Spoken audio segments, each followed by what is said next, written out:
Defending champion Argentina আর বিপরীতে Canada Copa আমেরিকার CONMEBOL অঞ্চলের মূল পর্বে এসে উদ্বোধনী ম্যাচে মুখোমুখি হয়েছিল আর্জেন্টিনা বনাম কানাডা। এই ম্যাচটিতে প্রথম থেকেই দর্শকরা উত্তেজিত ছিল একের পর এক। কানাডার প্রতিটা ফুটবলাররা যেভাবে মাঠে এদিন অ্যাগ্রেসিভ মনোভাব নিয়ে খেলতেছিল সেটা দর্শকদের মনে একটু ভিন্নভাবে জায়গা পেয়েছিল।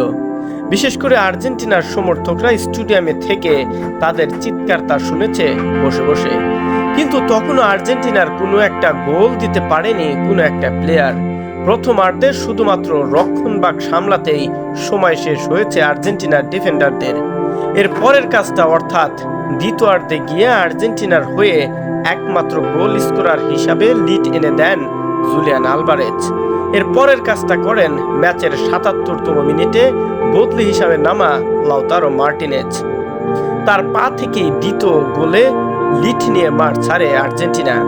কানাডার বিপক্ষে এদিন আর্জেন্টিনা প্রথমার্ধে একদম ধরাশায়ী হয়ে থাকলেও দ্বিতীয়ার্ধে গিয়েই মূলত দেখিয়েছে নিজেদের ডিফেন্ডিং চ্যাম্পিয়ন থাকার সে একটা উচ্ছ্বাস। আর্জেন্টিনা চায় নিজেদের আত্মবিশ্বাসটা ধরে রেখে তারা যে ডিফেন্ডিং চ্যাম্পিয়ন রয়েছে সে সম্মানের জায়গা থেকেই শেষ করতে চায় এবারের কোপা আমেরিকাটাও।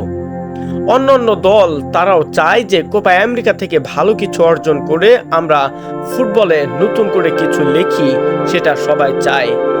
এদিন কোপা আমেরিকার উদ্বোধনী ম্যাচে ঠিক কানাডার প্রতিটা খেলোয়াড় যেভাবে অ্যাগ্রেসিভ মনোভাব নিয়ে মাঠে নেমেছিল, প্রথমার্ধে তো বিশ্বাসই করা যাচ্ছিল না যে এটা আর্জেন্টিনা নাকি অন্য কোনো দল। মেসিরা প্রথমার্ধে একের পর এক গোল ঠেকাতেই ব্যস্ত ছিল পুরো ৬ জন ডিফেন্ডার। প্রথমার্ধে আসলে যেভাবে খেলছিল সেটা গোল শূন্য ড্র নিয়েই হয়তোবা মাঠ ছাড়তে হতো, কিন্তু দ্বিতীয়ার্ধে গিয়ে এমন কিছু মাইন্ড সেট আপ করে দেন যেটাতেই কাজে লাগিয়ে আর্জেন্টিনা শেষ পর্যন্ত ২-০ গোলের লিড নিয়ে মাঠ ছাড়ে।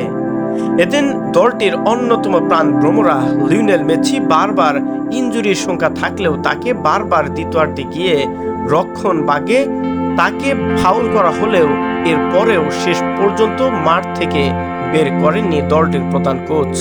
পুরো ৯০ মিনিটই তাকে দিয়ে খেলানো হয়েছে কানাডার বিপক্ষে এই ম্যাচটি। যদিও এদিন লিওনেল মেসির পা থেকে কোনো গোল দেখতে পারেনি পুরো ফুটবল প্রেমীরা।